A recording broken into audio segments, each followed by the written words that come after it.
En el contexto colombiano, por muchos años, tanto la disciplina contable como la administrativa han sido consideradas por la gran mayoría solamente en un sentido técnico. Este hecho se evidencia en el ámbito académico con solo analizar la poca relevancia que se le da a las materias investigativas en los programas curriculares, pasando desapercibida por una gran cantidad de estudiantes que se esfuerzan semestre a semestre por memorizar y o mecanizar las herramientas instrumentales que ellos consideran les permitirán alcanzar el éxito profesional. También se evidencia en el gran esfuerzo que deben hacer unos pocos como nosotros. Y digo pocos porque en comparación con el total de la comunidad profesional y estudiantil, somos como una gota de agua en el mar. Nos encontramos remando contra la corriente de este pensamiento predominante por la simple razón de que no nos conformamos con la visión superficial de la realidad que brinda la tecnicidad, ya que ésta no satisface nuestra necesidad de desarrollo de análisis e interpretación contextual necesaria para desenvolverse no solo como profesionales, sino como seres humanos integrales. Como si esto fuera poco, en el sentido laboral de la academia nos enfrentamos al problema de la pérdida del sentido que debería tener la investigación, ya que la construcción de conocimiento a partir de la misma ha pasado a un segundo lugar. En la actualidad se impone una tendencia de replicación de conocimiento como respuesta al ambiente competitivo, entre otros problemas que viven los académicos, en el cual las retribuciones económicas sobresalen por encima de la importancia de desarrollar aportes valiosos que contribuyan al análisis de las disciplinas y profesiones.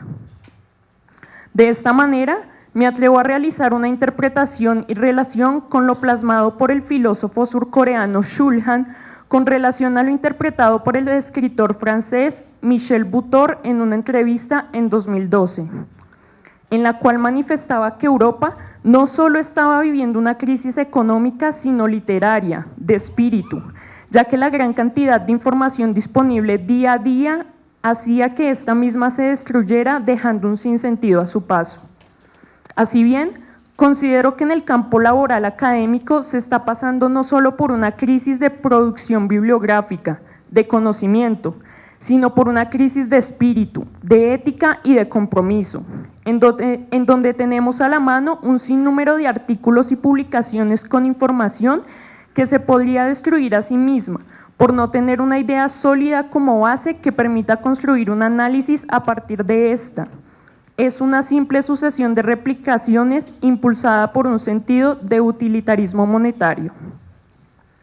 Por el análisis de esta problemática del contexto realizado en los espacios extracurriculares, los grupos estudiantiles de la Facultad de Ciencias Económicas de la Universidad Nacional decidimos convocar este espacio de reflexión, ya que consideramos que el sujeto es constructor de las configuraciones sociales y por ello es importante reconocer el papel que juega la actividad investigativa como medio para realizar una mejor interpretación de la realidad.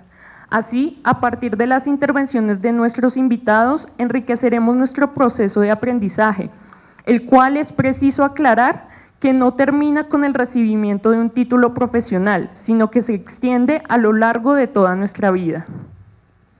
Para finalizar, me gustaría dejarlos con una reflexión personal, especialmente a mis compañeros estudiantes.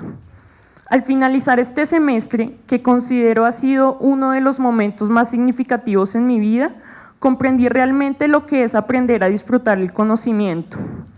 Tal vez muchos de ustedes estén pensando en la investigación en un sentido estricto, y si bien con este evento queremos resaltar el carácter metodológico, es importante entender que como estudiantes podemos iniciar un proceso reflexivo y de indagación de múltiples factores sociales, económicos, organizacionales y demás, termine en investigación formal o no. Y aquí es importante resaltar la importancia del papel no solo del docente, sino de las demás personas dispuestas a acompañarnos en este proceso, porque poseen la misma necesidad de desarrollar y pulir un espíritu reflexivo y analítico, ya que considero que no hay nada más satisfactorio que encontrarse por el camino con personas que con su saber despiertan y potencializan la curiosidad por la exploración de los problemas y retos que nos aquejan. La invitación de los grupos estudiantiles es a que se motiven a acercarse a los espacios de debate sin dicotomizar las disciplinas y profesiones, para hacer mucho más provechoso el ejercicio. Y es preciso que sepan que de cierta manera en este proceso no hay posibilidad de quedar satisfechos. Voy a esto porque precisamente hace unos días le comentaba a alguien que una materia cursada me dejó más dudas que respuestas, en sentido positivo, claro está. Y lo dije porque hacía memoria de lo escrito por el profesor Jorge Manuel Gil, y es con la frase con la que quiero dejarlos y que creo que es muy pertinente para este evento, y con esto cierro citando textualmente: la verdadera investigación nos deja más dudas que respuestas, y es esa la garantía de su supervivencia en el tiempo. De nuevo, bienvenidos, y con ustedes el profesor Carlos Mario Espina. Bien, muy buenas noches a todos los presentes. Estoy muy complacido de estar de nuevo en la Universidad Nacional, que ha sido pues una universidad muy amiga del desarrollo del pensamiento contable y por supuesto de otras áreas, y además pues porque acá están seres muy interesantes y muy importantes para mi vida, colegas, amigos, y por supuesto están los estudiantes que también son, digamos, la columna vertebral de lo que hacemos los profesores, digamos, encarnan esa esencia estética del poder hacer este ejercicio tan hermoso y a su vez tan inquisidor de la propia subjetividad del profesor en la medida de tratar de mejorar sistemáticamente lo que hacemos en las aulas de clase, que es obviamente un acto supremamente complejo y que implica mucha responsabilidad. Agradezco enormemente la invitación que se me hizo a este evento, el que todavía sigan confiando en que tengo algo para decir. Yo espero que tenga algo para decir, ¿cierto? Eso también lo espero yo. Los muchachos del colectivo Trabajo Nosotros, del CENIF, del Control más G, me parece que seguir insistiendo en estos espacios pues nos va vitalizando, y creo que es menesteroso repetirlo e insistirlo, porque solo a fuerza de insistencia es que esto que intentamos hacerlo consciente se puede volver un acto inconsciente, es decir, que el día de mañana estemos siempre en el ámbito de la conversación, en el ámbito de la disquisición, haciendo crítica constructiva de nuestras disciplinas y de nuestras propias relaciones interpersonales. También al colega Mauricio Gómez, que sé que tiene mucho que ver en que yo esté por acá, y al compañero Brian, que me tiene el WhatsApp bastante lleno de mensajes intentando coordinar mi estancia en esta bella universidad. Entonces, muy agradecido, muy complacido por estar acá con ustedes. Bien, vamos a intentar hacer un ejercicio. Traigo una parte que es como una lectura y luego un asunto que sería más como una suerte de exposición, intentando problematizar justamente como por dónde podemos pensar el problema de la investigación. Yo sé que en el auditorio hay estudiantes de contaduría, estudiantes de administración.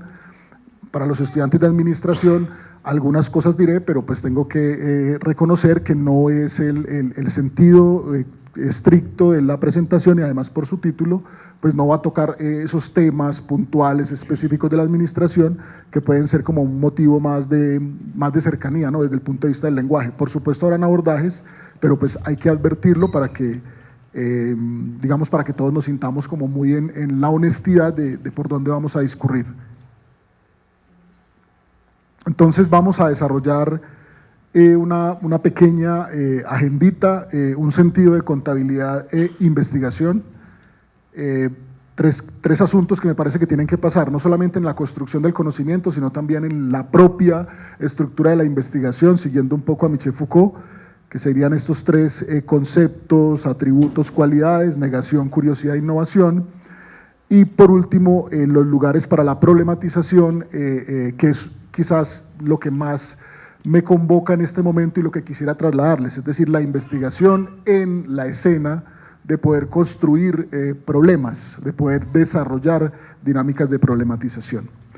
En la presentación van a aparecer ahí unas imágenes, yo intento que la imagen tenga alguna relación con lo que estoy diciendo, no es tan sencillo, pero también para acercarlos algo que me gusta mucho a mí, que es el cine, entonces también pueden ir haciendo, eso también lo hice en Cali hace 15 días, pueden ir haciendo una lista a tratar de adivinar de a qué película corresponde el fotograma que aparecerá en la diapositiva. Eso nos permite pues que al final puedan ustedes hacer una lista y Mauricio les va a dar un premio al que tenga más, al que se acerque más a la verdad de las películas. Lo del premio es mentiras, pero pueden hacer la lista.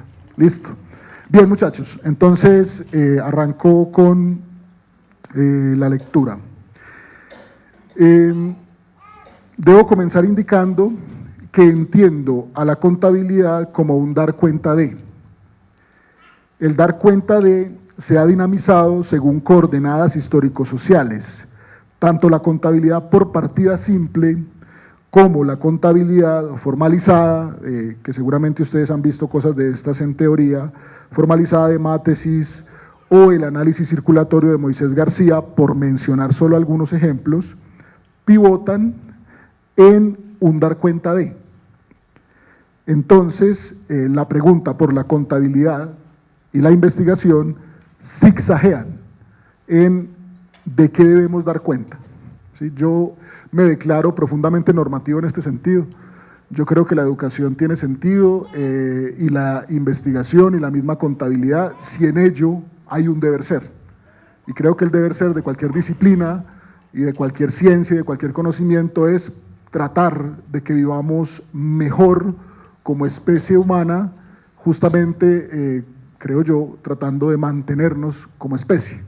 Es decir, yo siento que está en riesgo el que sigamos siendo la especie que habita esta tierra con las características que la habita, y no solamente la especie humana, sino otras especies también muy importantes.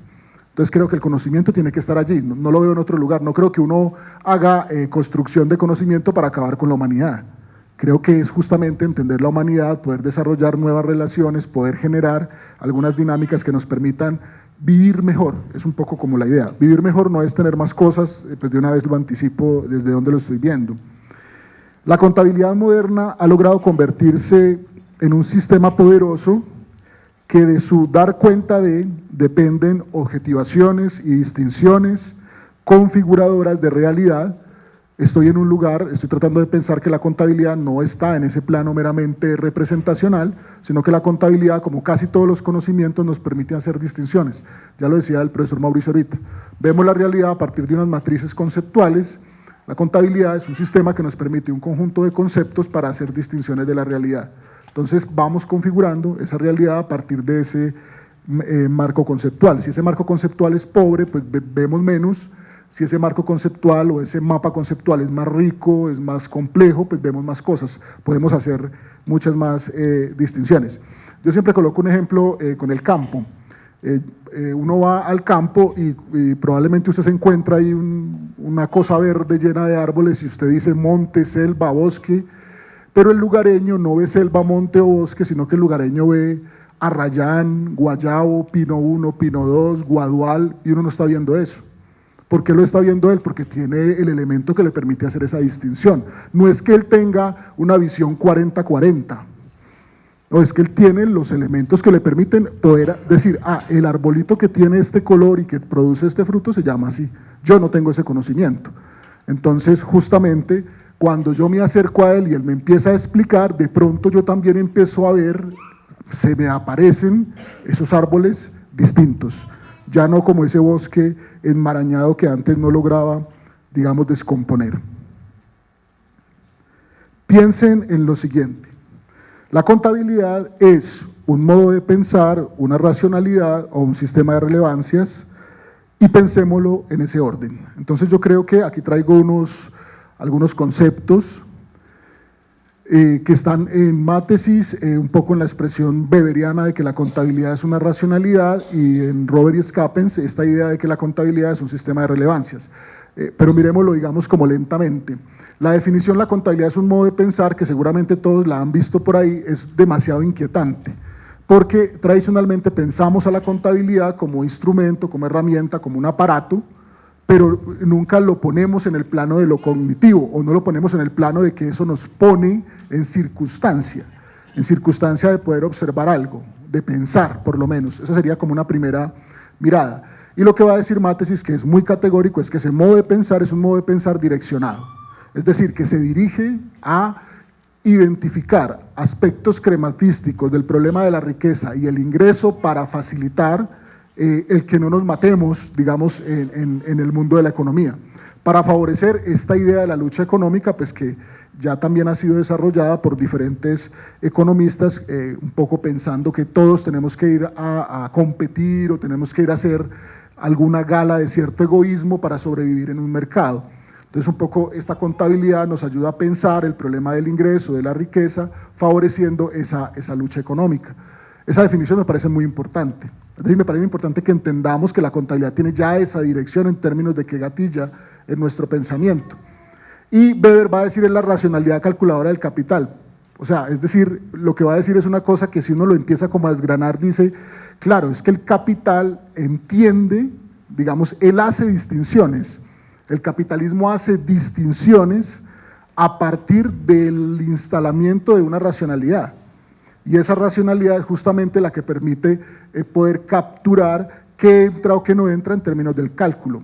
Es decir, un poco la contabilidad le aporta a esta estructura social, a esa dinámica de la economía, una racionalidad. Y la racionalidad es ese elemento que nos permite justamente hacer la distinción, yo diría una distinción de carácter dual, qué ingresa y qué no ingresa, ¿cierto? Qué ingresa y qué no ingresa en el ámbito de lo que vamos a reconocer como un hecho económico por la vía de la contabilidad.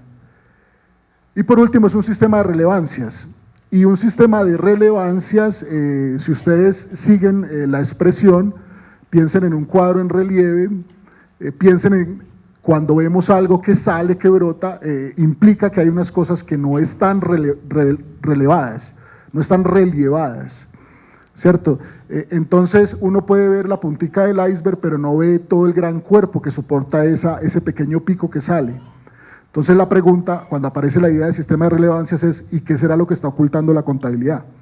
¿Cierto? Para que algo aparezca es porque algo se está ocultando. Entonces estas definiciones nos permiten entender el carácter sería como la personalidad si pudiéramos hacer esta analogía de la contabilidad, y es que nos señala, nos indica unas cosas, y esas cosas que aparecen allí no aparecen de la nada, sino que, como ya lo habían planteado, son unos constructos sociales que sobre todo, esta es una idea que he venido trabajando y que se suma a otros autores, esa distinción tiene que ver con la posibilidad de construir una idea de la utilidad, una idea del lucro, una idea de aquello que termina siendo rentable en las diferentes formas en que ha evolucionado el capital y en esas mismas formas la evolución de la contabilidad. Como la contabilidad ha transitado, para decir tres cosas rápidas, cómo pasó de ser una contabilidad de caja a una contabilidad de causación y porque ahora hablamos de una contabilidad de pronósticos. Y entonces entender cómo esas articulaciones tienen que ver con ciertos cálculos, ciertas distinciones que permiten capturar una lógica del hecho económico siempre que todo se pretenda como lucrativo.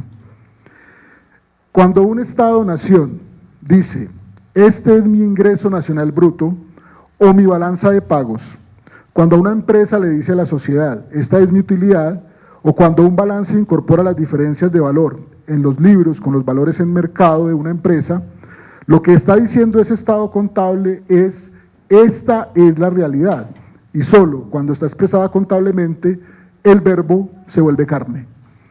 Es decir, la contabilidad cuando expresa hace que, y vamos a utilizar una expresión que nos planteaba Mauricio en términos del ontológico, hace que eso que expresa adquiera, digamos, un matiz de realidad.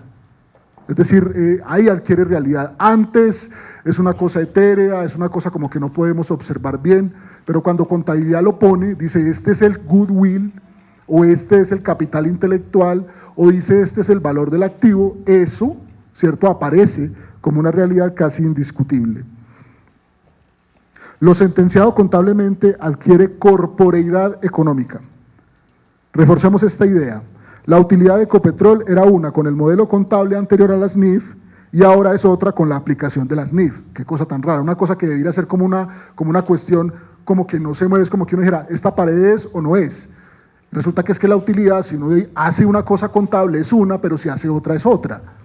Entonces uno dice, bueno, entonces ¿dónde está la realidad de la utilidad? ¿Está afuera de la contabilidad o está adentro de la contabilidad?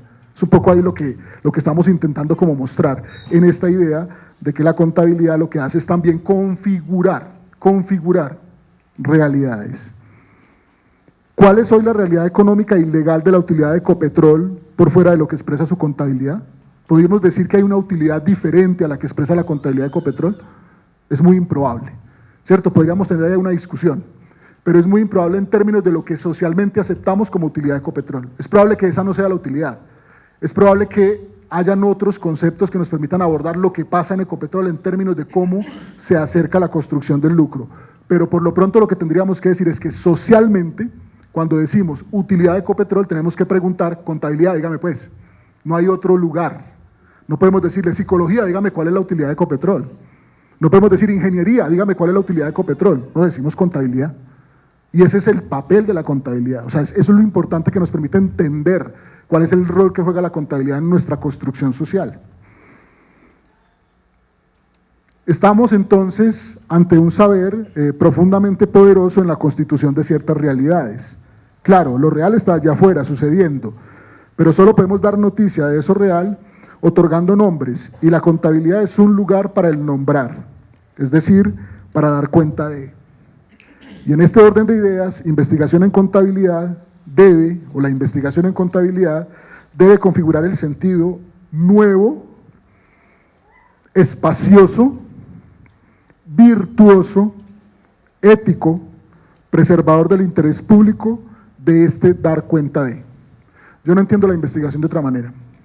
O sea, si la investigación no me lleva por esos lados, yo diría, qué investigación tan aburridora o tan maluca, ¿no? Sí, descubrimos, por ejemplo, hace mucho tiempo leía un artículo, decía, parece que el calentamiento global en la era jurásica se debió a que el popó de los dinosaurios era demasiado caliente. Investigadores encuentran esto, lo descubren y entonces arman un artículo sobre eso. Yo digo, hombre, no sé, a mí no me llega que saber que el popó del dinosaurio tenía una termicidad particular me permita comprensiones para un mejor vivir. Realmente no lo encuentro, ¿cierto? Entonces por eso esa investigación me alcanza a disonar, no me suena. Entonces en contabilidad me parece que la investigación en contabilidad, en administración, en la economía, nos debería permitir generar algunas novedades comprensivas, ser más espaciosos, más virtuosos en términos de mejorar nuestro espacio de la virtud, preservador del interés público. Bien.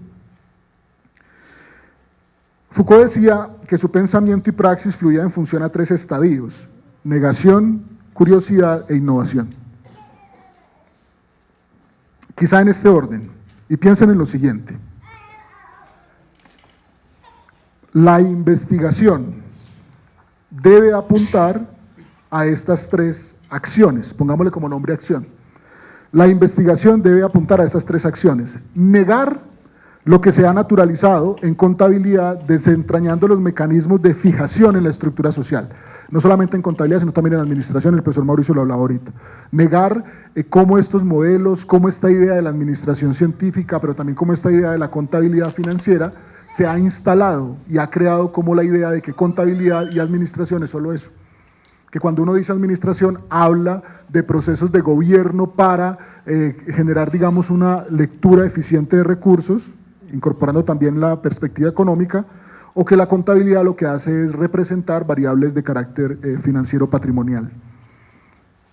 Curiosear problematizando, encarando nuevos referentes, desajustando las tradiciones, preguntando con vocación, con lucidez y sensibilidad.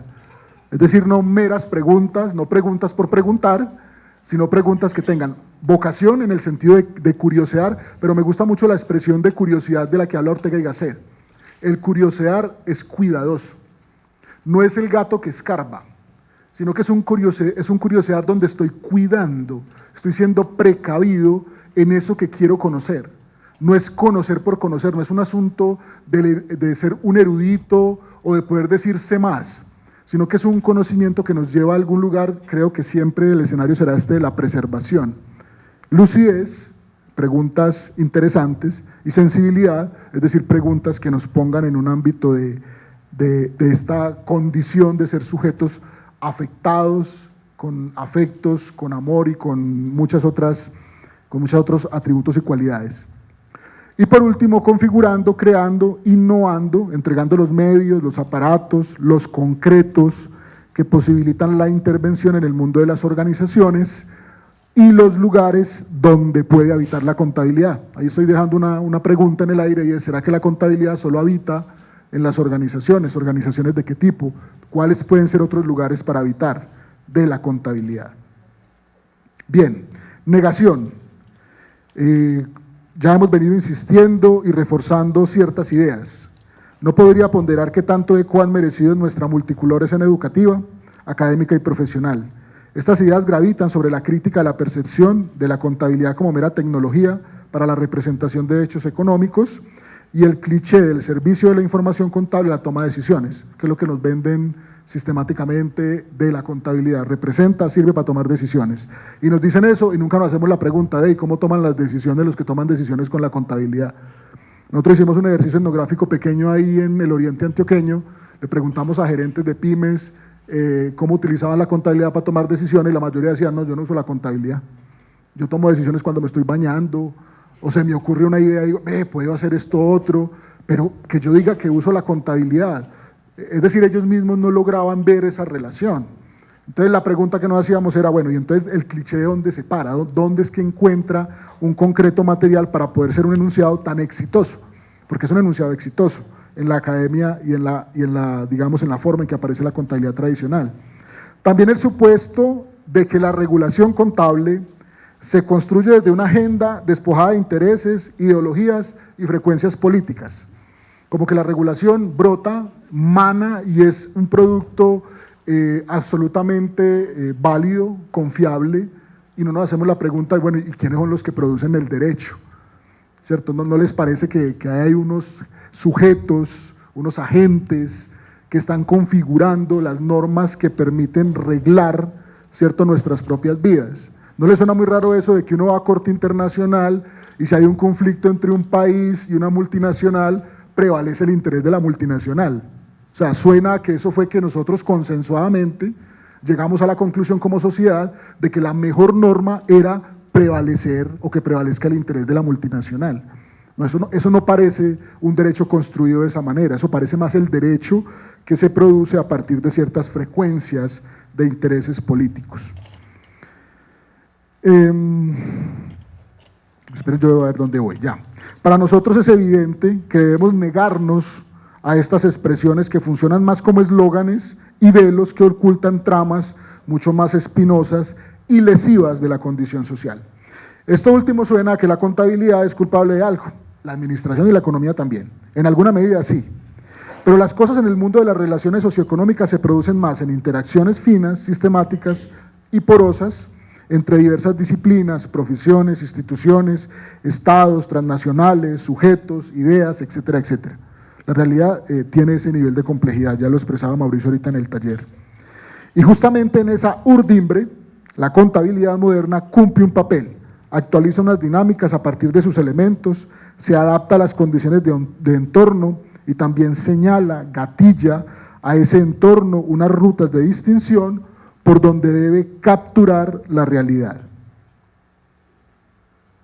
Pensando en este auditorio, que involucra a la administración, que se constituye en otro de los campos con expresiones vinculadas, por ejemplo, al ámbito tecnoestructural de las compañías, podemos advertir relaciones muy finas con la contabilidad y otras disciplinas para configurar, por ejemplo, una persona más dúctil y gobernable dentro de la organización. Y en el texto que editamos el profesor Mauricio Gómez y mi persona, hay un documento que seguramente muchos han trabajado, que es la construcción de la persona gobernable. Pero la idea que quiero señalar o traer del texto es: observen cómo la construcción de la persona gobernable no es un problema de la contabilidad solamente.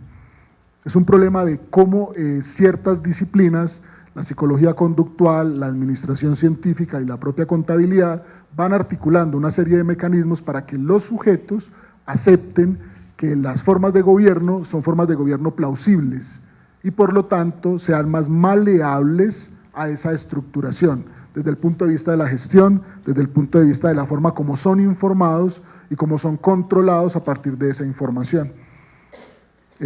Ahorita la compañera mencionaba a un autor, Chul Han, que ha venido desarrollando en alguna medida cómo esas modalidades de control del sujeto ya han evolucionado, ya no se quedan solamente en el espacio del disciplinamiento del cuerpo, sino que ahora se constituyen en un disciplinamiento de la psique, que sería una cosa que ya avisoraba Foucault, pero que no alcanza a desarrollar en su totalidad, a partir de la noción de tecnología del yo.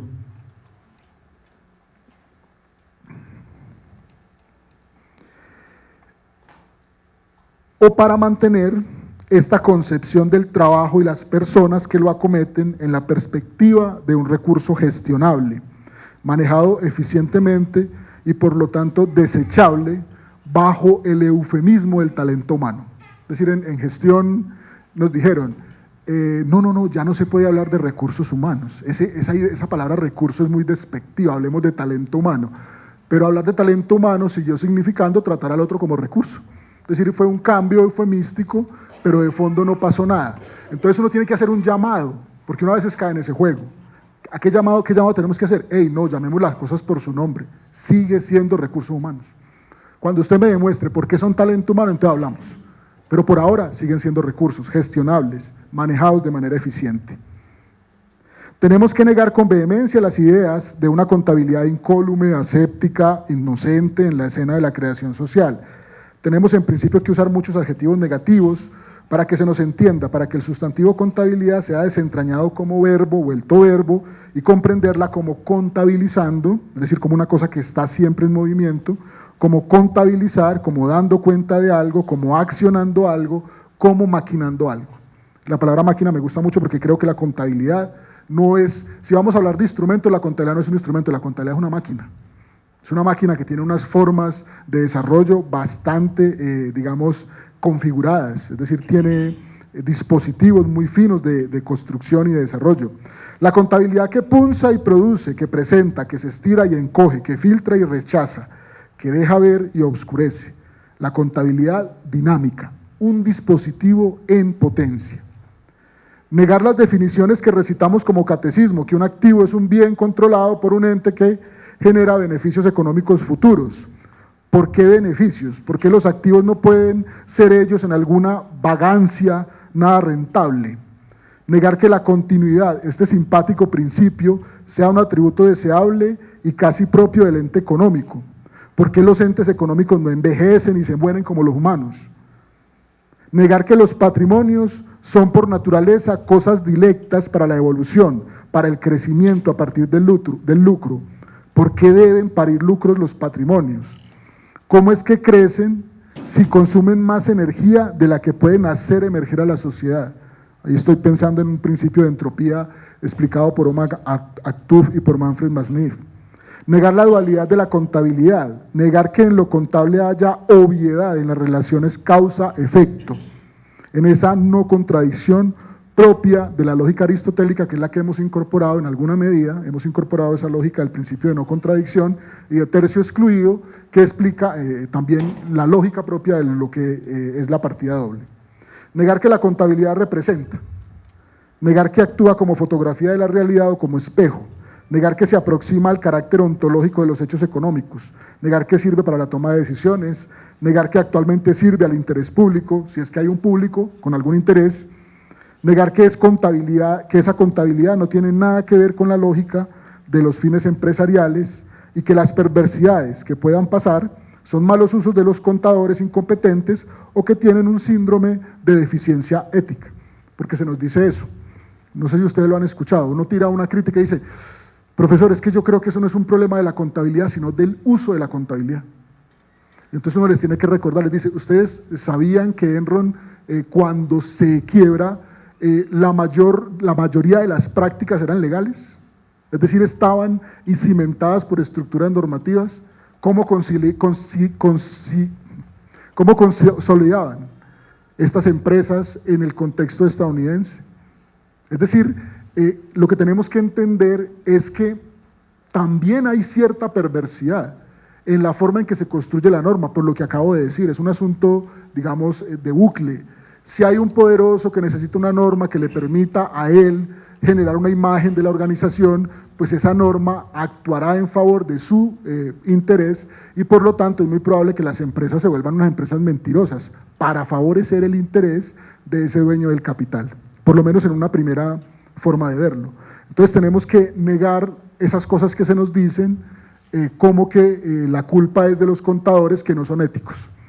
No, la culpa, en alguna medida, si lo vamos a mirar finamente, también tiene que ver con la forma en que se ha construido la disciplina contable y el derecho contable. Negar que sea preciso, miren la persona gobernable ahí tan bonita. Ustedes sabían que Michael McDowell, después de esa escena, quedó con problemas de los ojos para toda la vida, para que vean ustedes los riesgos laborales que están ahí presentes en ese tipo de cosas. Negar que sea preciso un derecho contable para proponer una lectura de la fenomenología socioeconómica. Es más, intuir que si es una contabilidad objeto de regulación, es una contabilidad que nos lleva por el despeñadero, en tanto la regulación es una manifestación de la escena interesada de los poderosos. Pues yo creo que una intuición que uno tiene que sacar ahí rápidamente. El maestro Escarano, que estábamos en un evento en Cali, decía, él no es contador, pero ha trabajado cosas de la contabilidad, es filósofo, decía, es que es muy raro, es muy particular y yo creo que es muy sui generis, que él diría casi la única profesión que tiene una disciplina donde todo está regulado, sobre todo esta parte que tiene que ver con la contabilidad financiera. O sea, es decir, eso nos tiene que poner como en preguntas, ¿por qué los médicos cuando le van a recetar a uno no van al decreto 1520? Hepatitis, decreto 1520, tómese tal cosa. No, ellos actúan de acuerdo a un criterio que tienen porque justamente el criterio les permite, sus 10 años de estudio les permitieron habilitarse para podernos sugerir algo. O yo no veo ingenieros que van a hacer los puentes, es que donde los puentes estuvieran regulados yo creo que se caerían más rápido incluso, ¿cierto? Y este negar no es como pataleta o mera opinión. Reiteremos esta pequeña disputa con el sentido común de la contabilidad. Ya lo habíamos dicho y vuelvo y lo reitero como para que quede clara la idea. ¿Qué modo de pensar no tiene que ver con la realidad en el sentido de su afectación? ¿Qué modo de pensar no tiene que ver con la realidad? Nosotros en la forma en que pensamos afectamos al que tenemos al lado. El otro se ve afectado por eso, porque yo pienso de una manera y entonces me instalo. Y entonces el otro tiene que empezar a intentar comprender dónde estoy instalado para ver cómo se mueve alrededor mío, para ver hasta dónde va su libertad, para ver si mi libertad lo está vulnerando a él. Es decir, un modo de pensar implica una afectación. Ya no está perfilado un norte, entre muchos otros, cuando decimos crematística y riqueza. Ya no está perfilado un norte, lo quería repetir para que quedara bien, crematística y riqueza. Logra la contabilidad entregarnos razones para no aceptar esta lucha económica como inapelable, como si el respirar de la economía fuera este egoísmo que luego se equilibra por obra y gracia de la invisibilidad de una mano metafísica. Nosotros en la universidad tenemos un profesor ya jubilado, se llama Henry López, que sacó un artículo que parece muy bonito porque se llama La mano invisible o la pata invisible. O sea, pongámonos claros sobre qué tipo de órgano es el que está ahí funcionando. O cuando se dice que la contabilidad es un sistema de relevancias, no es muy evidente que actualizamos unas relaciones y ocultamos otras, que privilegiamos unos sentidos y solapamos otros. No suena muy en la misma onda de la contabilidad como racionalidad, y no es una racionalidad aquella cosa que nos hace elegir uno u otro camino, una inclusión o una exclusión. Entonces, ¿cómo podemos sostener que esa contabilidad es un instrumento que no hace parte de los afectos, en el doble sentido de afectar? ¿Cómo es que decimos que la contabilidad es un instrumento y no una máquina?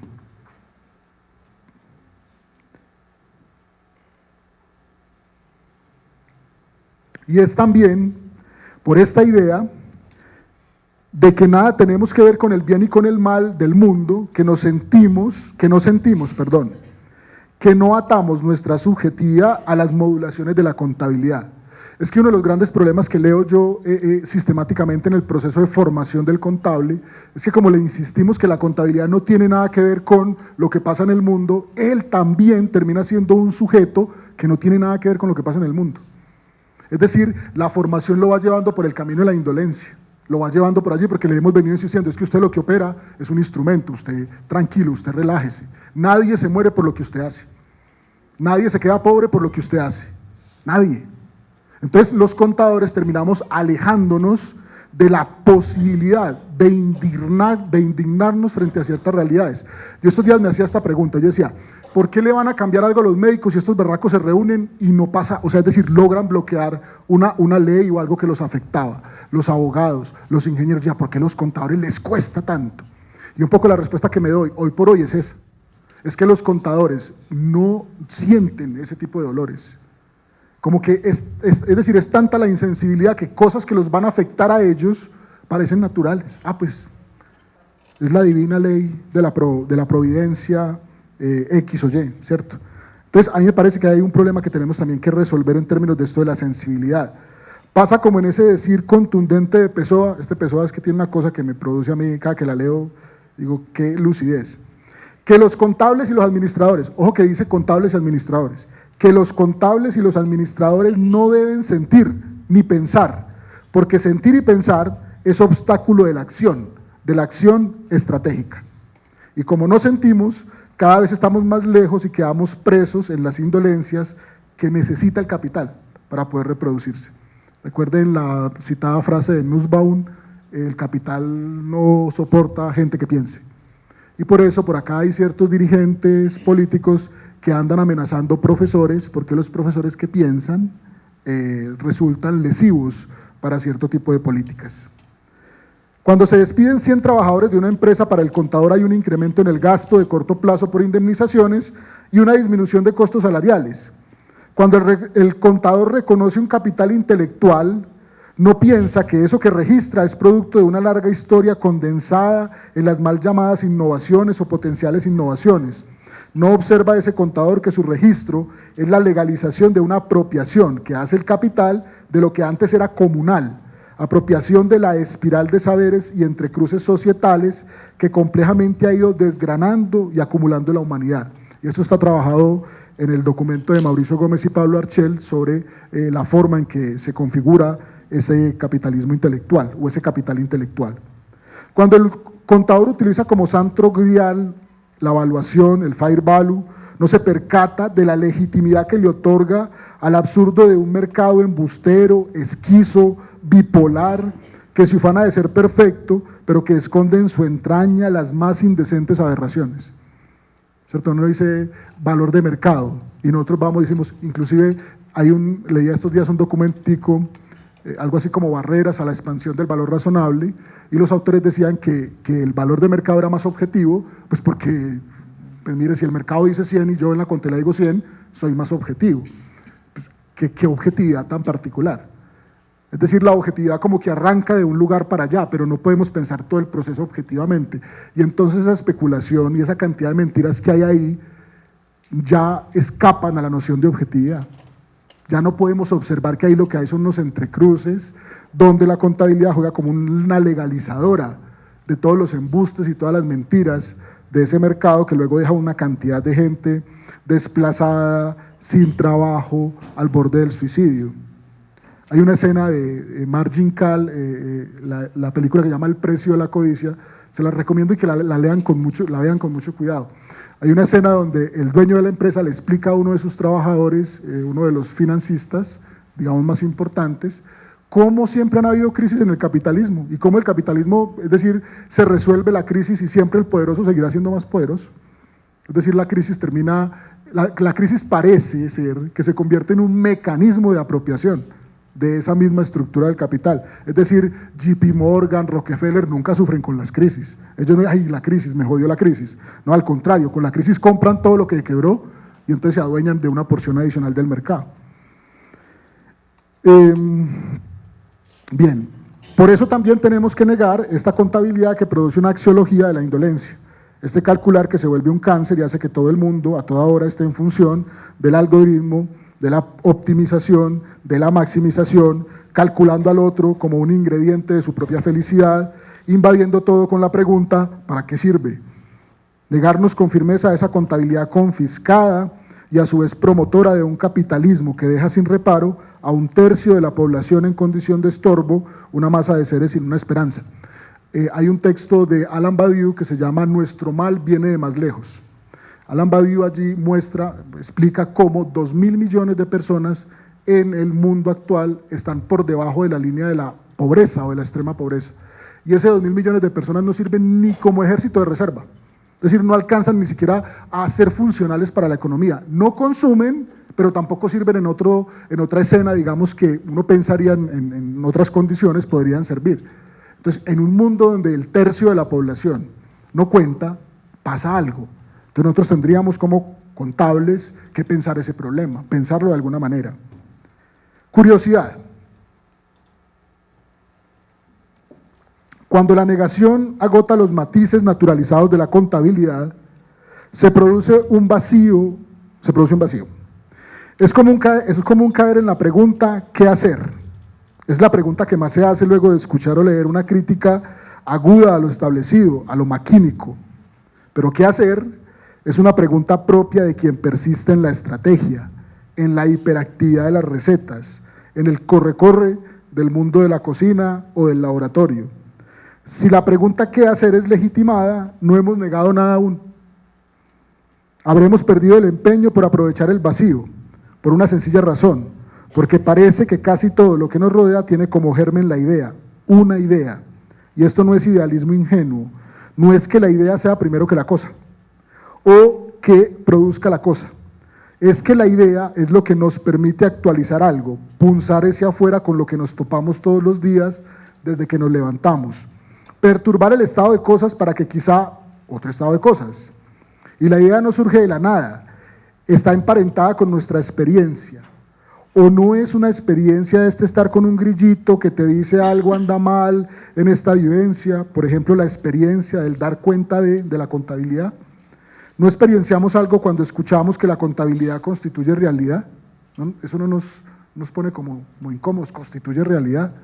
Y entonces, ¿qué hacemos? ¿Corremos con esa idea o la exploramos? ¿No vemos de pronto ese poder que se nos ha sido velado por la reiterada idea de la imagen fiel y del isomorfismo de la contabilidad? ¿No es el pensar acaso una experiencia? Aquí estoy peleando un poco porque es que en la universidad y en muchos lugares cuando uno está en unos espacios todo el mundo anda pensando que pensar no es una actividad.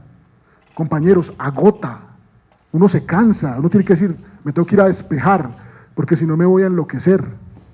Pensar es una actividad, yo le digo a mis estudiantes, cuando uno hace investigación tiene que pensar y pensar es una actividad. ¿Qué quiere decir esto? Póngase la mano en la barbilla, levante la mirada al cielo y destine tiempos a construir los mapas cognitivos que le permiten enfrentarse a una realidad. Pero los estudiantes están haciendo un proyecto de investigación, digo los estudiantes con todo el cariño porque yo también lo hago, estamos haciendo un proyecto de investigación, nos leemos 3 cosas y nos vamos a escribir. Y entonces por eso los textos, los proyectos parecen resúmenes, siempre resúmenes. Venga, pero ¿usted qué pensó? ¿Cómo organizó la idea? ¿Eso lo afectó o no lo afectó? Entonces yo les coloco en una diapositiva, les digo, las 3 actividades son la teoría, lo empírico y pensar. Y muchachos, hay que pensar, no cuando el semáforo está en rojo, no cuando voy en la buseta, pues si 2 horas pienso acá, probablemente la buseta sea un buen lugar para pensar, pero yo no sé si uno en la buseta piensa en contabilidad. Lo que quiero decir es que hay que pensar en contabilidad y hay que pensar en lo que estemos tratando de trabajar. Entonces, pensar no es una cosa que no sea un hacer, el pensar es un hacer. Si la contabilidad ayuda a construir algo, entonces debemos iniciar una cruzada reflexiva para configurar una teleología nueva para la contabilidad. Si la contabilidad permite construir una realidad, es decir, si esa idea no suena, es porque puede construir otra. No, si está construyendo esta realidad de ahora, es porque puede construir otra. Si uno puede correr en una dirección, puede correr en la otra, ¿cierto? Es decir, ahí hay una potencialidad. Este vacío lo debemos empezar a nutrir de ideas más o menos nuevas, de ideas que vienen de otros hombres, que nos perturban, de ideas que pueden nacer en nosotros, producto del hambre que produce el vacío. Ideas nuevas para acompañar las cosas a su realización, a su actualización. Las ideas son ante todo ruido, pero deben ser ruido sistemático, ruido ecualizado, ondas propagadas persistentemente, para que vayan haciendo nido en nuestra cotidianidad y luego en la de otros, para que más adelante le usurpen el poder a las ideas de hoy y a las cosas de hoy, a la contabilidad de hoy. Y las ideas se propagan si hay quien las susurre, las diga y luego las grite. Por ejemplo, las iglesias saben mucho de esto, pero deben ser primero ideas claras, que hagan sentido, que puedan ser deslizadas en los márgenes de las gramáticas actuales, pero que se mezclen, que entorpezcan, que friccionen, que incomoden. Ideas que se vuelvan máquina. ¿Una máquina de qué tipo? La que surja con las ideas que podamos poner en circulación a partir de nuestra cotidianidad. Yo creo que tenemos que seguirnos repitiendo este tipo de espacios. No hay que claudicar. Uno a veces crea un espacio de estos y van 5 estudiantes y la gente como que, yo no sé, les produce una cosa, pero vea, no va a llegar nadie, ¿qué vamos a hacer? Estos espacios no son masivos. Entonces uno no tiene que preocupar por eso. Uno lo que tiene que hacer es seguir insistiendo y martillando. Tanto va el cántaro al agua hasta que la vaina de rompe. Eso es lo que hay que hacer. Deleuze tiene una expresión, la voy a tomar en un sentido particular, me gusta, podría pelear con ella un poco, pero dice, ¿cuál es el sentido de ser profesor? El sentido de ser profesor es repetirse sin perder la capacidad de asombro. Usted se repite, o sea, usted como profesor, usted tiene unas ideas, sus ideas no es que cambien de la noche a la mañana. Ustedes como estudiantes, sus ideas no cambian de la noche a la mañana. Entonces uno se está repitiendo.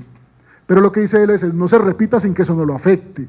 Usted se está repitiendo y tiene que tener asombro. Algo apareció y se dijo, pucha, píllate esto. Yo les confieso algo.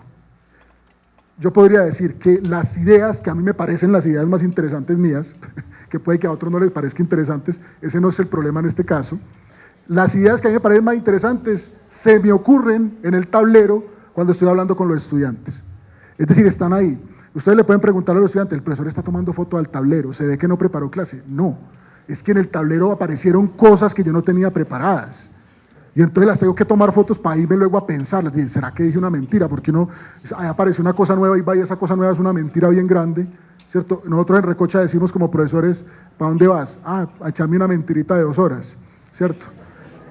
No lo crean taxativamente, no son mentiras, es decir, el esfuerzo, bueno, habrá profesores que van a mentir, no sé, supongo que sí, pero hay unos, yo creo que Mauricio no va a mentir a clase, yo tampoco lo voy a hacer, ¿cierto?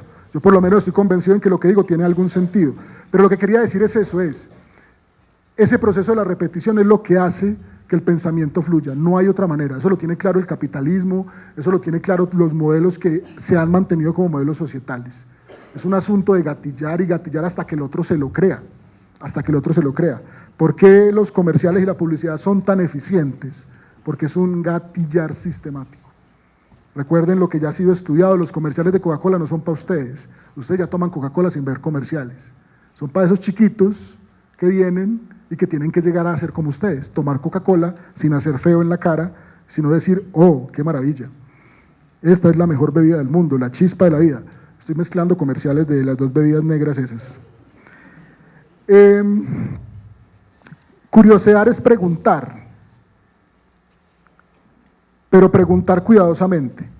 ¿Podemos pensar para la contabilidad que sea la racionalidad de otra cosa y no la del capitalismo? La contabilidad solo puede ser presumida en tanto cálculo. Hay en el cosmos activos vagos o serenos, ensimismados y no marcados ontológicamente desde el prisma del beneficio. ¿Se seguirán llamando activos? Si no es el lucro, ¿qué podría narrar la contabilidad? ¿Qué otras relevancias en la contabilidad podemos actualizar de modo que solapemos algunas de las vigentes? Por lo menos podemos prescindir de la crematística y de la lucha económica. ¿Puede otra contabilidad activar el siento y el pienso de quienes la usan, de quienes están en el contabilizar? ¿Puede haber una contabilidad que nos haga un poco más sensibles? Esta contabilidad de nuevas ideas es un verbo que se conjuga solo para las empresas. Es el desmonte sistemático de la contabilidad por partida doble una plataforma para desnaturalizar la idea de lucro. No resulta políticamente correcto que se obligue a ciertos recursos, que ciertos recursos no puedan ser manoseados por la contabilidad moderna, por ejemplo los recursos naturales, o que otra contabilidad nos diga algo de ellos, pero constituyendo la trama de su respeto y la comprensión de su intrínseca homeostasis. ¿Cómo es una contabilidad que sincroniza más con acontecimientos que con objetos?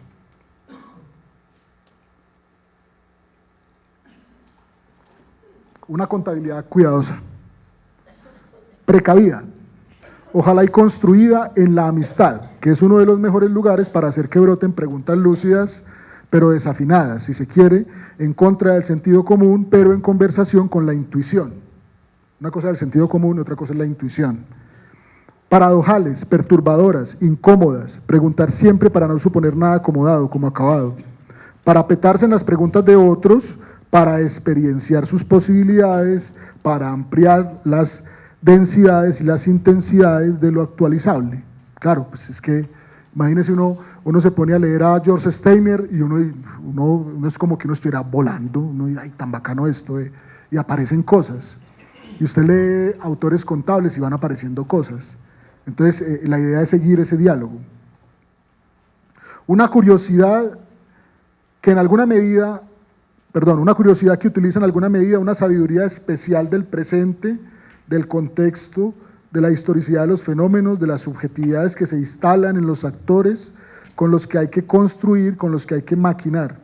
Una curiosidad que sabe escuchar, que logra comprender las formas de la porosidad propia y la de otros, y que por lo tanto evita las miradas unívocas y se niega al dogma. En síntesis, una sensibilidad. La noción de porosidad también me gusta mucho.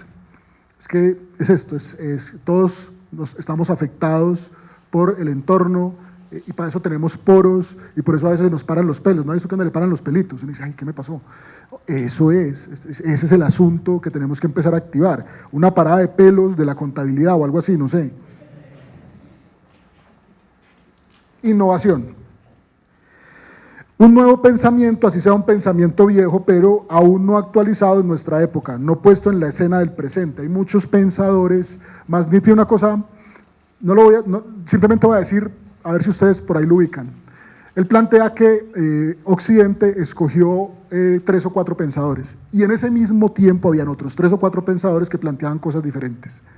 Entonces, hay pensadores de antaño que pensaron cosas muy bonitas y que uno puede volver con ellos, subirse en los hombros de ellos y tratar de ver cosas. Claro, hay que contextualizar, hay que hacer investigación endógena, que será un poco lo que mañana también trataremos de mostrar acá en el taller, pero justamente hay otras opciones por ahí.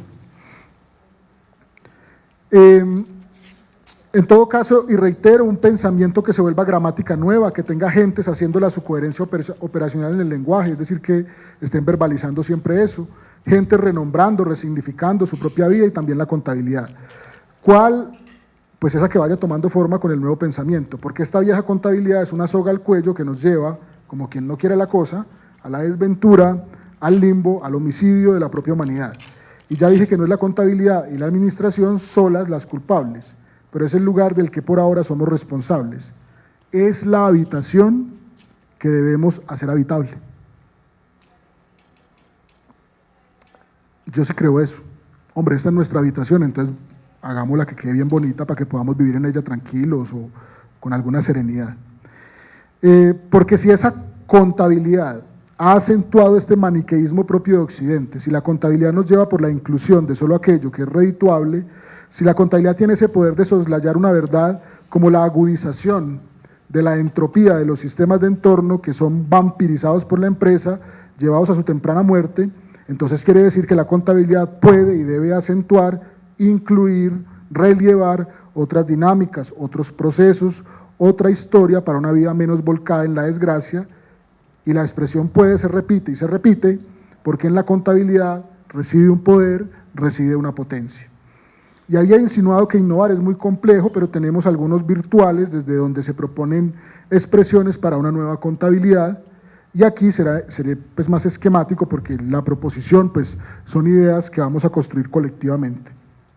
Una contabilidad como un dar cuenta de que necesitamos para no poner en peligro la dignidad humana. Ahí la contabilidad, hay que hacer un ejercicio con eso. ¿Cómo hacemos una contabilidad que ponga en el centro la dignidad? Debemos resituar aquello de lo que da cuenta la contabilidad. Una contabilidad que por definición y de manera palmaria tenga como objeto último la preservación de la dignidad humana. Una contabilidad socioambiental, por ejemplo, una contabilidad descalza. Esta es una contabilidad que no se ubica en el seno de la empresa lucrativa, una contabilidad que no predica el lucro. Una contabilidad con otros principios, por ejemplo, los que privilegian la naturaleza, el sentido de los flujos de los ecosistemas. una contabilidad que retorna al tercio excluido, una contabilidad del acontecimiento, es decir, sin algoritmo fijo, menos cartesiana, más enfocada en dinámicas y no en resultados.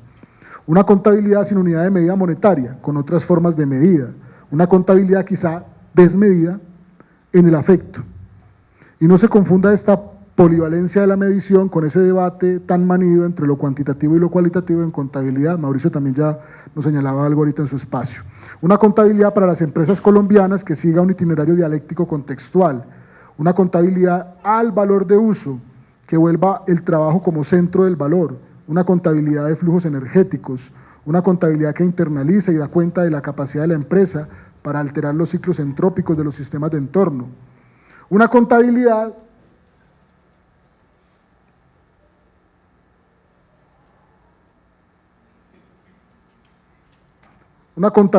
como tenemos una contabilidad con NIF, yo coloco aquí las siglas en mayúscula, una contabilidad sin NIF. Claro, hay una contabilidad con NIF para las empresas, pero lo social, su tejido, no es una sumatoria de empresas. Una contabilidad pública en el sentido de contabilizar para el interés público. Entonces yo creo que estos tres escenarios están ahí. Negamos lo instalado, curioseamos y luego innovamos. Pero necesitamos, y no estoy diciendo que uno tiene que hacer las tres cosas, es decir, si tenemos la capacidad, podremos movernos en diferentes escenarios.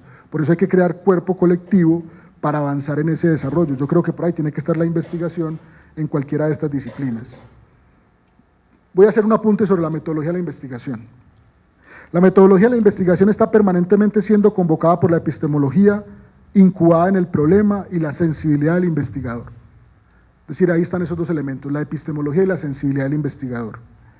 Si la epistemología dice verdad como verificación, lenguaje matemático como objetividad, ley inamovible como resultado, y la sensibilidad del investigador es más bien como una insensibilidad, entonces el método positivo ha sido convocado. ¿Sí? Lo que quiero significar es, teniendo estas coordenadas, uno puede identificar hacia dónde va a llegar ese investigador. Ojo que no estoy diciendo que Mauricio, porque hizo un estudio con el método positivo, sea un insensible. Él lo hizo por una razón particular, ¿cierto? Porque también tenemos que saber cómo es que opera esa lógica, y también esa lógica nos permite ciertas descripciones. Es que el error que no podemos cometer es suponer que no hay nada para describir. Claro, hay cosas que tenemos que describir, y luego de que las describimos, las intervenimos. O sea, se necesita también los procesos de intervención y comprensión, como lo había dicho Mauricio. Pero lo que quiero significar es que uno puede hacer un tallercito muy sencillo, y usted le dice al estudiante, para usted, ¿qué es la verdad? Y entonces él te dice algo. Y para usted, ¿cuándo algo es demostrable? Y a usted le gustaría que el conocimiento se expresara verbalmente o utilizara un lenguaje formal. Y si el estudiante en un test, pues obviamente muy amañado, responde tres cosas que uno como profesor más o menos sabe, uno le puede hacer la siguiente pregunta: ¿usted cómo haría una investigación? Y inmediatamente el método casa con los valores epistémicos y con los valores que están instalados un poco en su sensibilidad, ¿cierto? Yo molesto mucho con esto porque uno a los estudiantes de trabajo de grado, yo les pregunto, ¿ustedes cómo van a hacer la investigación? Y ya saben. ¿Y cuál es el problema? Profe, todavía no tenemos problema. Es una cosa muy particular, pues, pero así es, pero eso explica cosas de lo que nosotros vivimos. Más bien, bueno, listo, ya lo había dicho, la preocupación por la metodología, y aquí hago un apunte y mañana lo intentaremos desarrollar, debe ser, en mi entender, su lectura. Tenemos que leer de metodologías, me parece que hay que leer. Lo demás lo irá convocando el matiz del problema.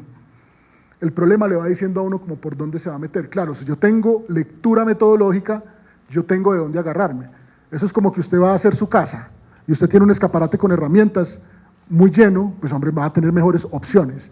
Pero si usted va a hacer su casa con una cegueta y un martillo, hombre, la casa no le va a quedar muy bien.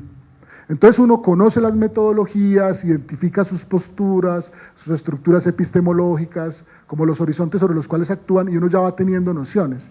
Y entonces cuando uno problematiza, uno dice, oiga, me conviene más moverme en términos de una conversación por la vía de un grupo de discusión que una entrevista con actores independientes. Pero eso lo va a decir el problema.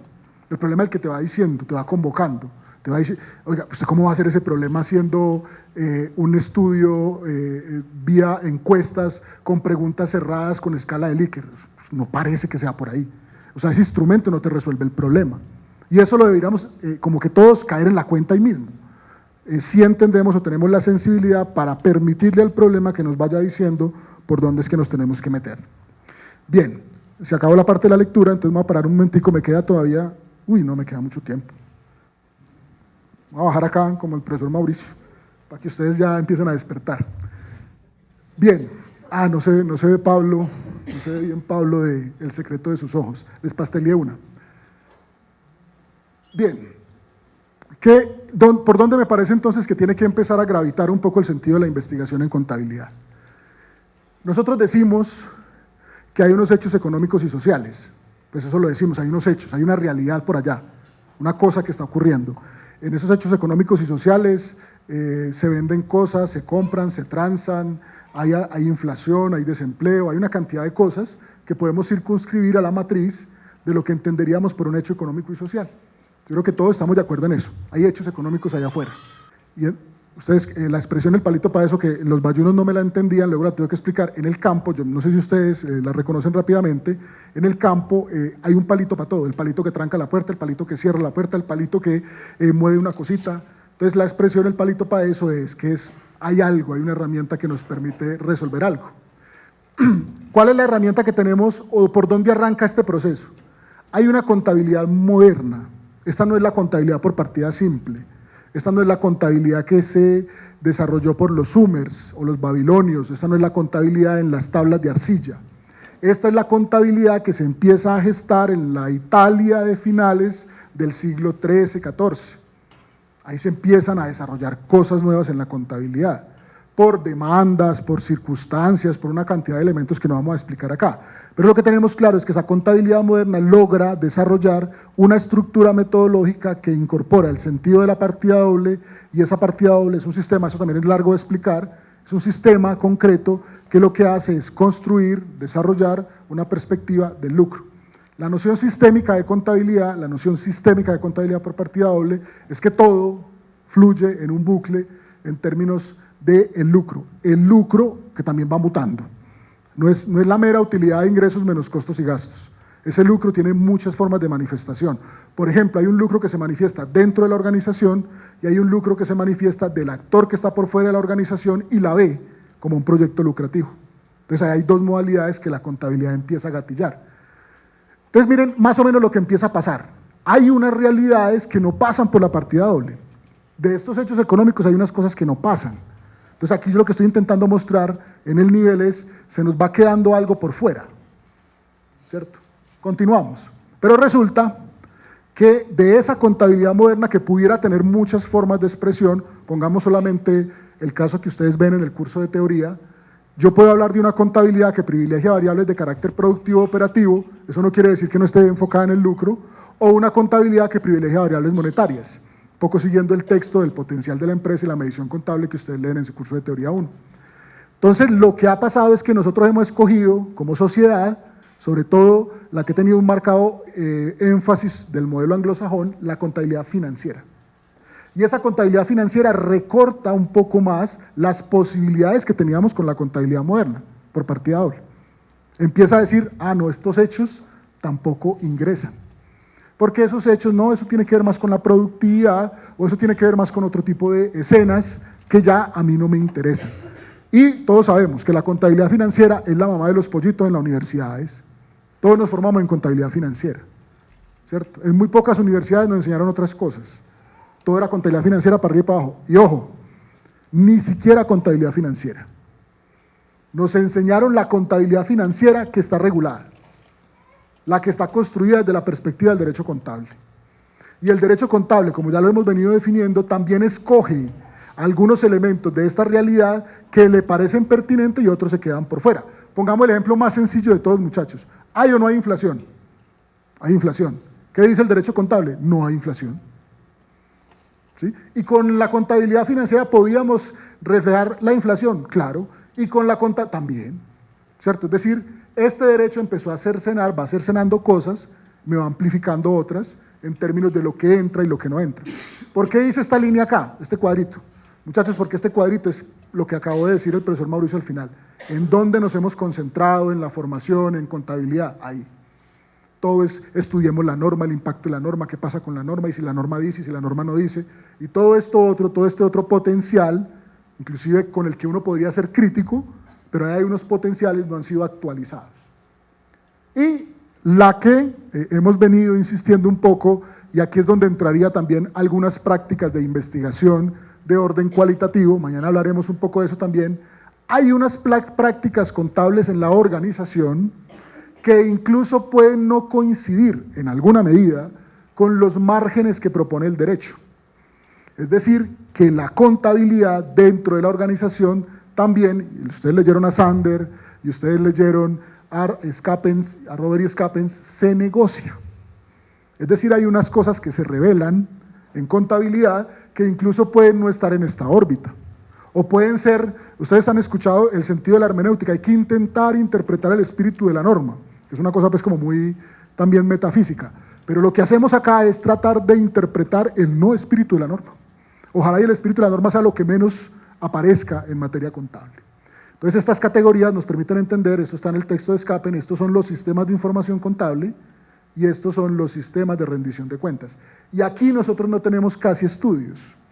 Nosotros no sabemos cuáles son las prácticas reales y concretas que se desarrollan en las organizaciones, o apenas estamos empezando a meternos ahí, ¿cierto? Porque como el derecho contable ha sido lo que siempre ha imperado, pues todavía nos cuesta un poco hacer ese tránsito. Más o menos eso es como lo que quiero mostrar acá es, observen todo lo que la contabilidad no está mostrando. Y esto habría que hacerlo en tercera dimensión, porque no es solamente un problema de disminución, también hay un problema de tergiversación. Es decir, el gráfico en una tercera dimensión me podría mostrar que hay otras cosas que ni siquiera andan por aquí.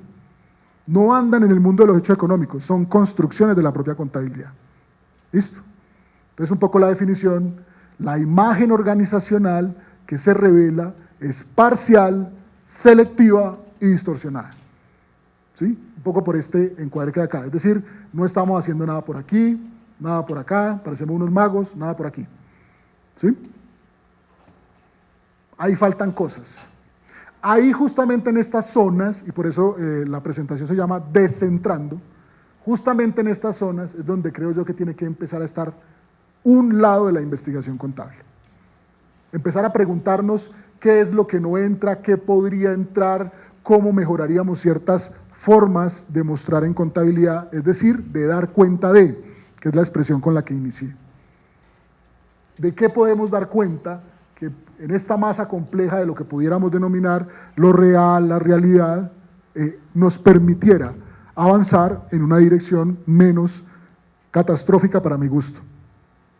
Lo que quiero significar es, la contabilidad tiene que tener un interés claro, la contabilidad no puede ser aséptica. ¿Quién va a decir, no, necesitamos una contabilidad que realmente sea isomórfica con los hechos económicos? Pero es que si los hechos económicos son unas construcciones que se han construido o se han desarrollado también desde otras perspectivas disciplinares, ¿o ustedes creen que la economía no constituye realidad o que la administración no constituye ciertos mecanismos que permiten esa vinculación?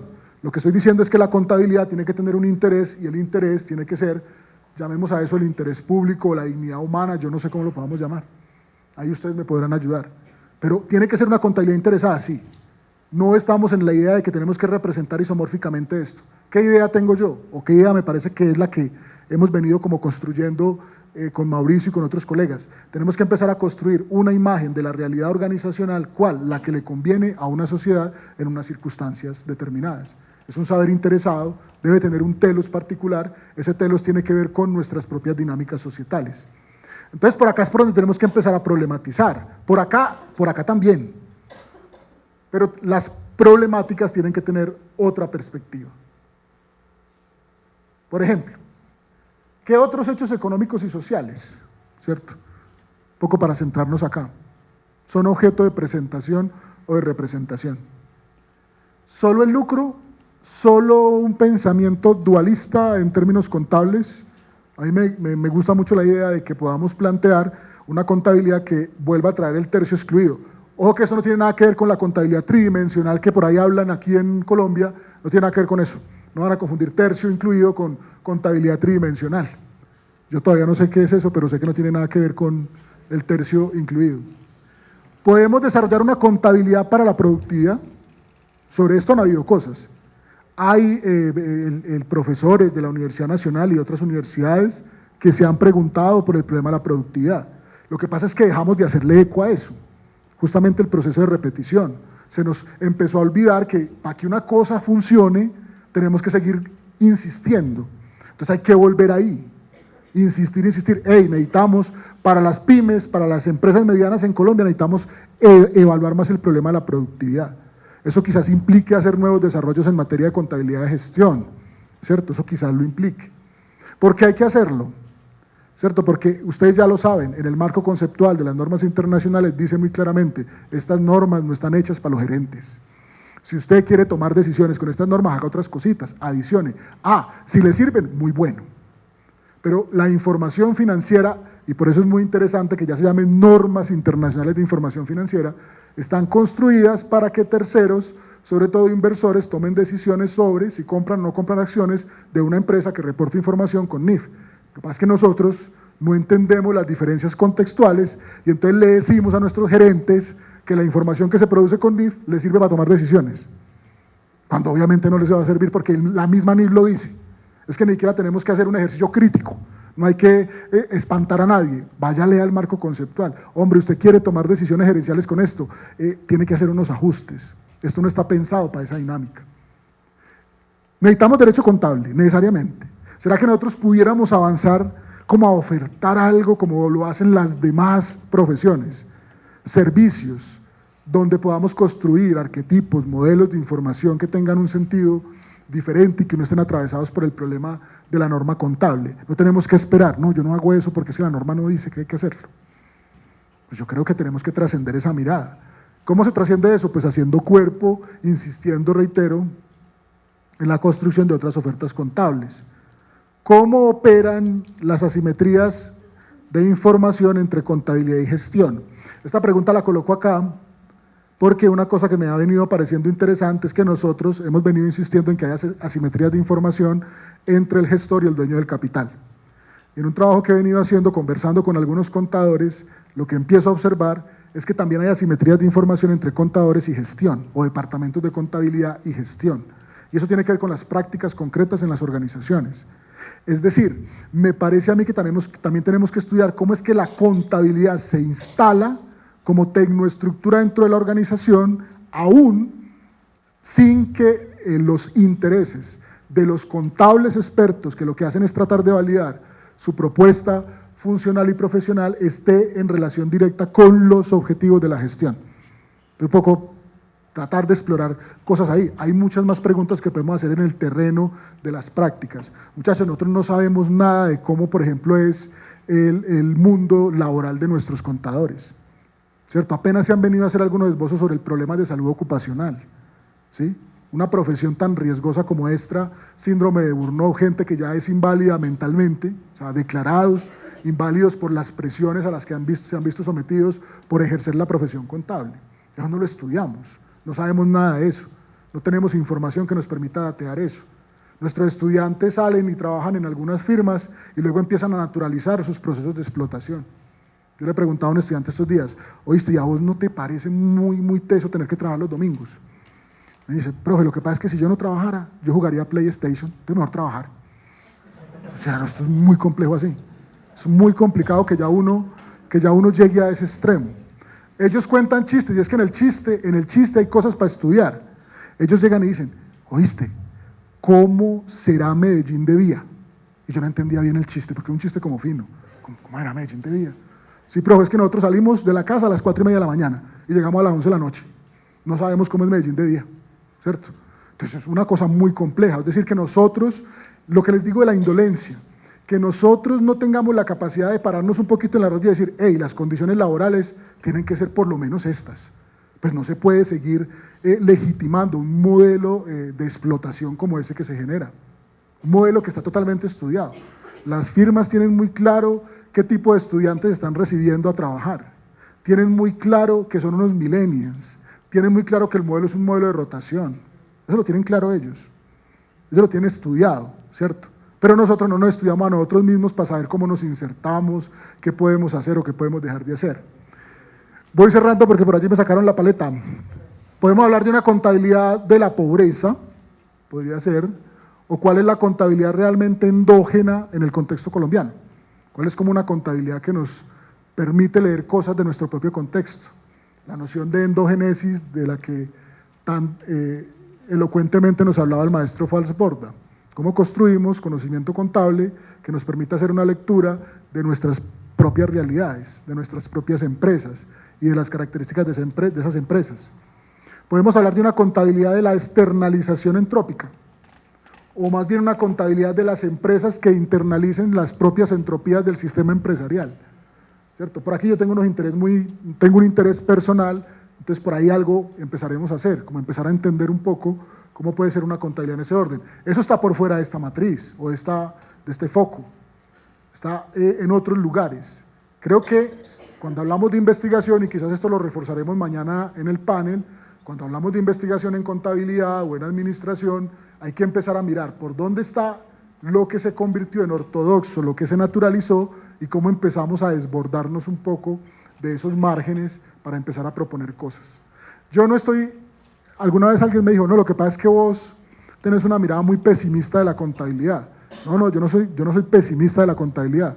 Para mí la contabilidad es una cosa súper poderosa, o sea, yo la miro y yo digo, juepucha, pero es que si la gente supiera lo que hace la contabilidad, hace mucho rato hubieran pasado cosas, ojo, incluso para pervertir más el modelo, para pervertirlo más, ¿cierto? Entonces yo no tengo una mirada pesimista de la contabilidad, yo lo que tengo es una mirada en la que creo que la contabilidad nos debe servir para otras cosas. Entonces como nos debe servir para otras cosas, tenemos que empezar a darle varilla, mucho bate a esa contabilidad que está instalada. Alguien me decía en un escenario, pero ¿usted por qué trata tan mal a la contabilidad si hay muchos estudiantes de contaduría que entraron siendo estrato cero y cuando se graduaron, pues por lo menos tuvieron como darle una casita al papá y a la mamá? Eso está muy bien, pero nosotros no podemos caer en ese tipo de, digamos, de formas de la justificación, porque entonces todo se justifica y todo se vale, porque el corrupto también es corrupto para darle casa a la mamá. Y el otro que no estudia va y atraca a otro para darle casa a la mamá. Entonces nosotros tenemos que decir, como la contabilidad permitió que estos estudiantes lograran tener un ejercicio profesional y tener un ascenso social, entonces con eso ya no podemos decirle cositas feas. No, probablemente los estudiantes seguirán ascendiendo y eso está muy bien, pero por otro lado tenemos que configurar esa contabilidad que también permita el ascenso de ese estudiante, pero que adicionalmente nos permita hacer, gatillar ciertas cosas adicionales en el mundo de lo social y de las propias organizaciones. Entonces creo que por ahí debe estar esta idea de la contabilidad, por acá debe estar la negación, la curiosidad y a partir de esa curiosidad la innovación, que sería lo propio de la investigación. Lo endógeno, que sería la estrategia del caracol, ahí no se ve casi. Muchas gracias por el acto de escucha, muy amables. Buenas noches, profe, muchas gracias por la presentación y mi pregunta pues está enfocada digamos, de todo lo que hablaste, está enfocada en una cosa puntual y es, digamos, la sensibilidad que tú mencionabas, pues me parece que, no sé, yo la vinculo, digamos, también como con el rol un poco político de hacer cosas, digamos, y de reconocer el papel que tiene la contabilidad, pues en la transformación, o sea, esa sensibilidad, me gustaría que, no sé si de pronto tienes algo pensado, pero digamos que es vincularla con el rol político de, pues sí, digamos, de ser un profesional en contabilidad y pues, digamos, administración, si es el caso. Yo creo, aquí voy a hablar un poco como a mano alzada, ¿no? Como cuando uno dice cosas y luego se puede arrepentir afuera. Yo no sé si hay un desgaste de la palabra política. O sea, yo siento desgaste en qué sentido, que ya no genera los ecos que pudo haber generado en otras épocas, ¿cierto? Es muy difícil volver a darle contenido a la gramática que empieza a tener otras formas de lectura, ¿cierto? Voy a poner un ejemplo muy concreto. La definición de subversión es versión de los de abajo, punto. pero usted dice subversión hoy y nadie entiende eso. Regramatizar, es decir, volver a otorgarle el sentido primigenio a la palabra subversión, es un acto muy complejo. Entonces, voy a decirlo de esta manera, estoy absolutamente de acuerdo, Brian, en que en casi todo lo que nosotros hacemos hay una dimensión política. Es decir, nosotros nos movemos políticamente, todos tomamos decisiones, todos nos instalamos, todos tenemos una matriz, digamos, de carácter ideológico, por lo tanto, todo lo que hacemos está atravesado por eso. Esto quiere decir que no es cierto cuando dicen por ahí algunos, yo soy apolítico. No, el apoliticismo no existe, ¿cierto? Porque, no es que yo voto en blanco. Pues justamente esa es tu dimensión de lo político, la forma en que vos te lees en un proceso de participación, suponiendo pues que ese proceso de participación sea importante. Yo, una cosa que hice por ahí alguna vez, intentaba como problematizar si por las características de la subjetividad de la juventud actual, si por las características de los sujetos, de los jóvenes, de un poco el contexto actual, sea pertinente intentar configurar algo alrededor de la noción estética. ¿Sí? Yo tengo una sensación en que a partir de la noción sobre lo estético podamos construir ahí como una gramática que permita convocar este asunto de la sensibilidad. Y la estética no es un asunto menor, es decir, la estética es un área complejísima de la filosofía y por lo tanto pues no es un mero cliché decir no, pues hablemos de lo estético. No estoy hablando de fitness ni nada de esas cosas.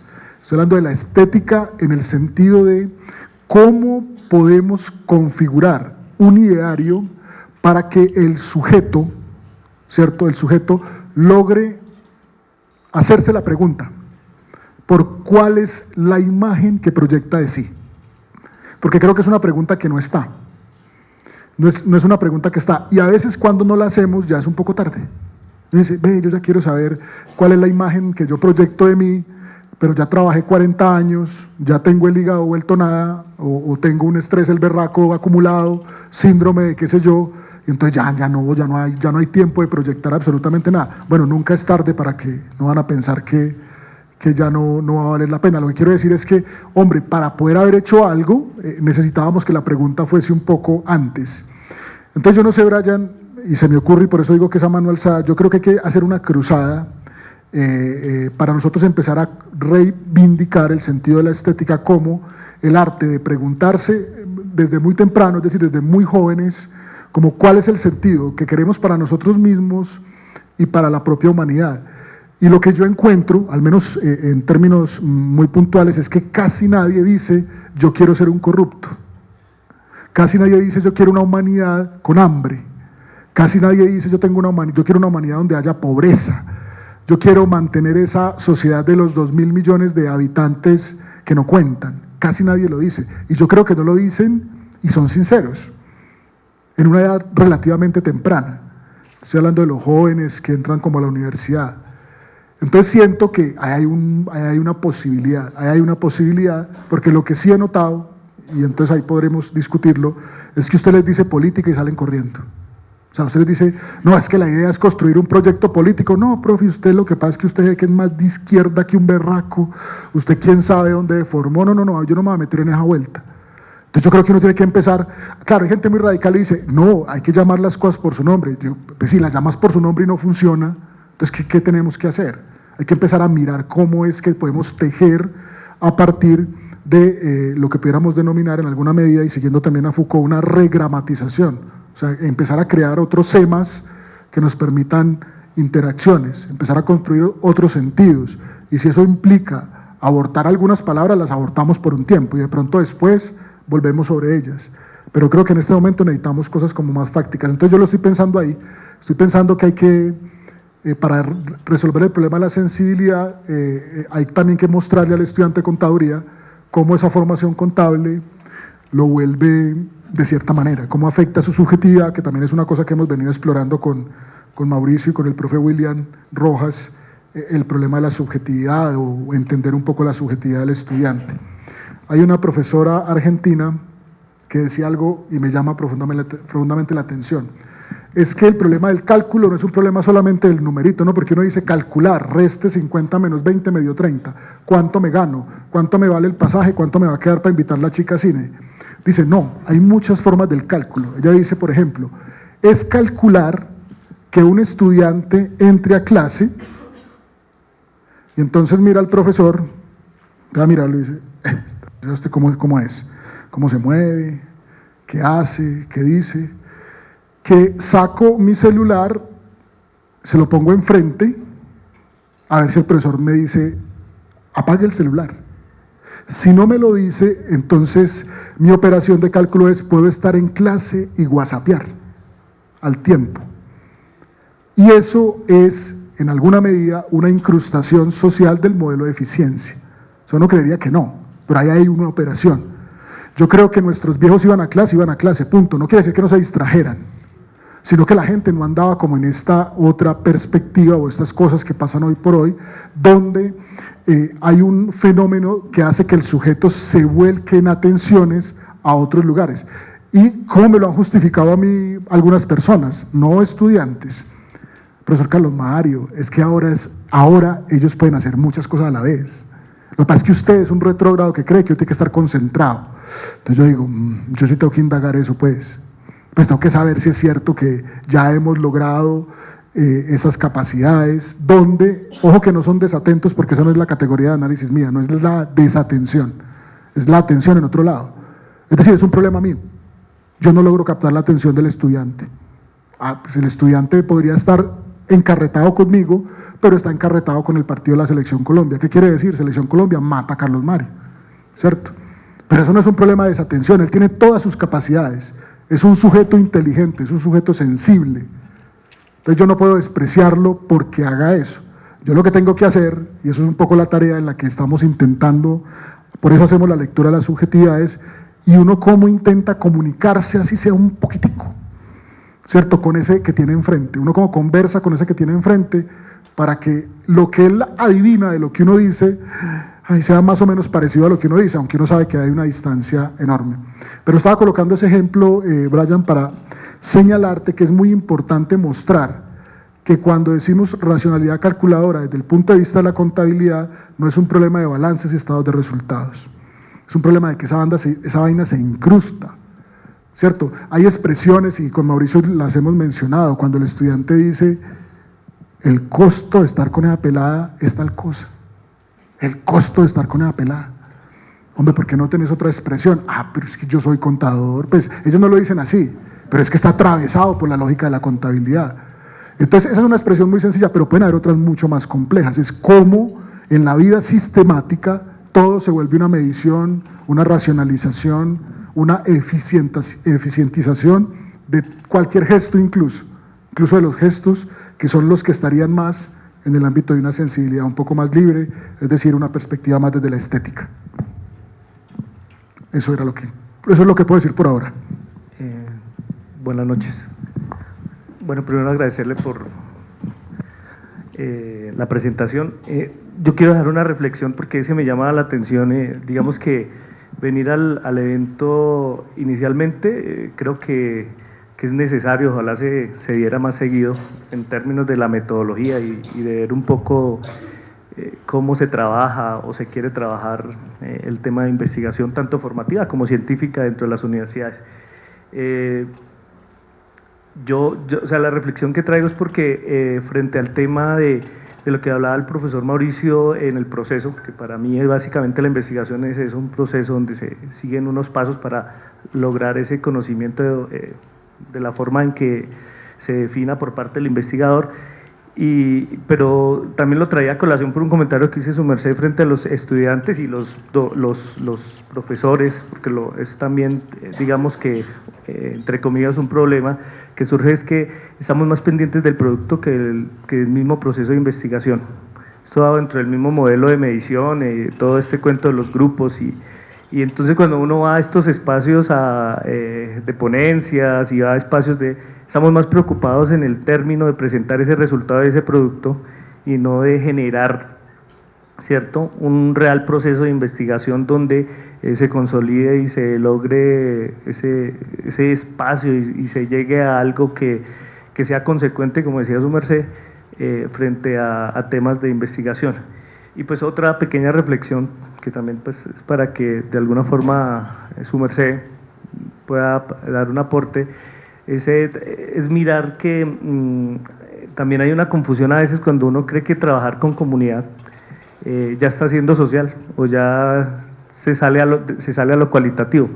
Yo con los estudiantes de trabajo de grado y de seminarios de investigación me da curiosidad porque ellos van a las comunidades y entonces dicen, no, es que yo estoy trabajando algo social, pero cogen a la organización, o sea, a las personas o a las comunidades, le sacan la información y van y presentan resultados y básicamente ustedes los vuelven es un objeto de investigación. O sea que lo que su merced tal vez empalma como que no se logra establecer la claridad de lo que ellos, y lo hablo también por parte de docentes a veces en las universidades. Básicamente esas dos reflexiones, no sé. Vale, ¿cuál es tu nombre? Rodolfo. No, Rodolfo, yo estoy de acuerdo con lo que nos planteas. Es que no hay tradición en términos de las discusiones más de fondo sobre lo que implica la investigación dentro de la universidad. La gente hace un par de investigaciones y entonces ya con eso dan cursos de investigación. Y yo creo que el problema, es decir, usted puede hacer una investigación muy buena y ver muchos mejores elementos para que alguien que ha hecho 10 investigaciones donde lo que hace es exactamente lo mismo, poner a rodar como la misma estructura. Y creo que eso pasa porque al ver la investigación como un acto instrumental, dejamos de percibir que es que hay unas variables epistémicas y de carácter estrictamente ontológico que marcan esas rutas o esas posibilidades en las que o con las que enfrentamos la realidad. O sea, es decir, yo tengo un amigo antropólogo que tiene una firma y hace etnografía. Y la etnografía es que se va a ver los muchachos cómo se comportan y luego vende la información y luego sale un producto que se vende a los muchachos a partir del trabajo etnográfico. Entonces uno no puede llegar a decir la etnografía nos salvó el problema de la comprensión y de la transformación. No.